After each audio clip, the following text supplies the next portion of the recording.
Timnas Indonesia berhadapan dengan negara-negara Timur Tengah di round 4 kualifikasi Piala Dunia 2026 zona Asia. Bagaimana rekor pertemuannya? Ada 6 negara yang masih punya kesempatan meraih tiket ke Piala Dunia 2026 lewat pertarungan di round 4. Mereka adalah Indonesia, Arab Saudi, Uni Emirat Arab, Qatar, Irak, dan Oman. Drawing dilakukan pada tanggal 17 Juli tahun 2027 di Jepang. Arab Saudi dan Qatar berada di pot 1, Irak dan UEA di pot 2, serta Indonesia bersama Oman di pot 3. Arab Saudi dan Qatar telah ditetapkan sebagai tuan rumah round 4 kualifikasi Piala Dunia 2026 zona Asia. Timnas Indonesia tak peduli bermain di mana saja. Indonesia masih punya napas untuk ke Piala Dunia 2026. Skuad Garuda melaju ke round 4 bersama Arab Saudi, Qatar, Uni Emirat Arab, Irak, dan Oman. 6 negara nantinya dipecah menjadi 2 grup. Pemuncak klasemen di masing-masing grup meraih tiket ke Piala Dunia 2026 dan runner-up melaju ke round 5. Tidak peduli di mana kita bermain, semangat juang Garuda akan selalu dibawa ke lapangan. Kami ingin mengukir sejarah, dan itu dimulai dari kerja keras sejak hari ini, kata Ketua Umum PSSI, Erick Thohir. Drawing pembagian grup babak keempat akan dilaksanakan pada tanggal 17 Juli tahun 2025. Berdasarkan ranking FIFA yang diupdate pada tanggal 3 April tahun 2025, kemungkinan pot 1 ditempati Qatar dan Arab Saudi sebagai tim peringkat FIFA tertinggi dibandingkan 4 tim lainnya. Kemudian pot 2 akan ditempati Irak dan Uni Emirat Arab. Indonesia dan Oman akan berada di pot 3. Kendati demikian, posisi ranking FIFA bisa saja berubah setelah update pada tanggal 10 Juli mendatang dan dapat mempengaruhi hasil penentuan pot pada tanggal 17 Juli mendatang. Gemparkan dunia, format pot kualifikasi Piala Dunia 2026 berubah. Indonesia satu grup dengan Uni Emirat Arab dan Oman. Palestina beri peringatan keras soal mafia wasit. Dunia sepak bola Asia diguncang oleh perubahan mendadak dalam format pembagian pot kualifikasi Piala Dunia 2026 zona AFC.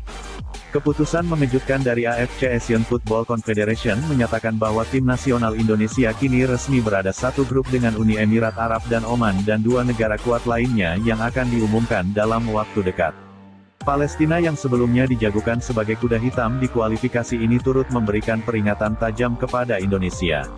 Hati-hati dengan mafia wasit. Keputusan tersebut menjadi perbincangan hangat di kalangan pemerhati sepak bola Asia, terutama di tanah air. Para penggemar Garuda menyambut pengumuman ini dengan beragam reaksi. Ada yang optimis karena skuad merah putih semakin matang. Namun tidak sedikit pula yang khawatir dengan aroma politis dan potensi kecurangan yang mungkin terjadi dalam laga-laga penentu nanti. Kualifikasi babak keempat Piala Dunia 2026 zona Asia awalnya direncanakan menggunakan format tradisional, yaitu dengan pembagian pot berdasarkan ranking FIFA dan hasil dari babak ketiga. Namun AFC secara tiba-tiba mengumumkan revisi format dalam rilis resmi yang diumumkan kemarin malam. Disebutkan bahwa pembagian pot akan mempertimbangkan faktor geopolitik, keseimbangan kompetisi, serta performa historis dalam turnamen besar. Akibat Indonesia yang sebelumnya diperkirakan akan masuk pot 4, melonjak ke pot justru ditempatkan dalam grup maut bersama Uni Emirat Arab dan Oman.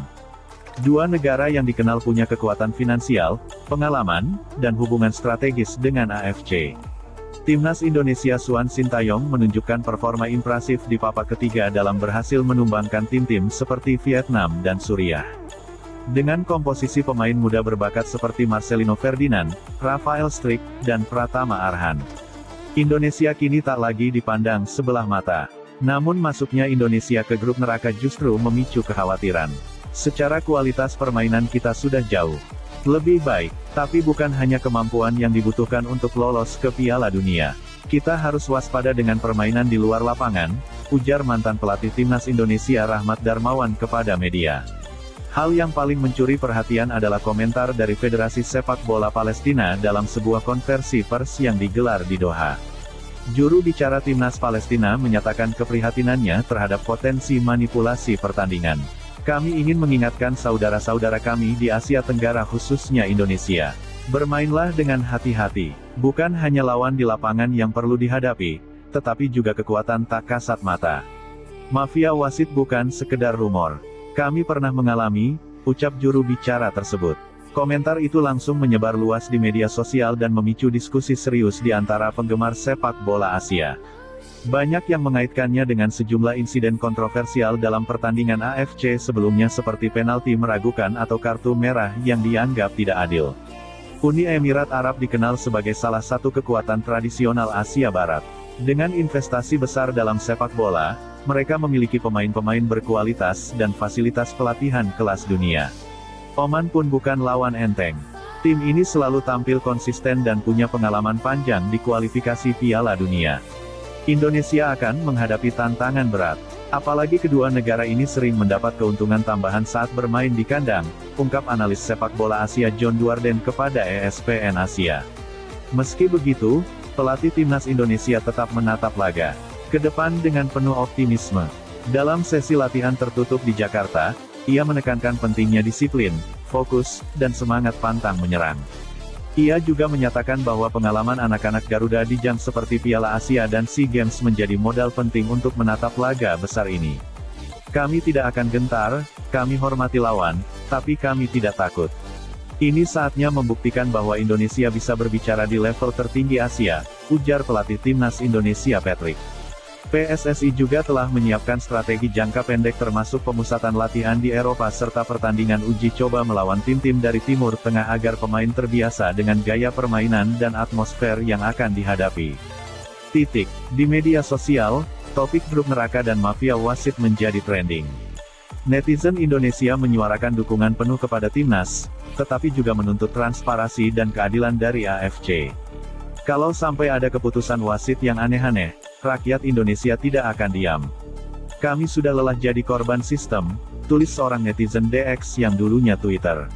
Ada pula ajakan untuk membentuk tim pemantau independen yang akan memantau setiap pertandingan dan melaporkan potensi pelanggaran atau manipulasi ke FIFA secara langsung. Perjalanan menuju Piala Dunia 2026 tidak akan mudah bagi Indonesia ditempatkan di grup bersama kekuatan Timur Tengah dan menghadapi ancaman non-teknis seperti mafia wasit. Tantangan Garuda bukan hanya soal mencetak gol tetapi juga mempertahankannya integritas permainan. Namun di tengah segala keraguan, semangat juang skuad merah putih dan dukungan tak tergoyahkan dari rakyat Indonesia bisa menjadi senjata utama saat dunia menyaksikan. To turn it on.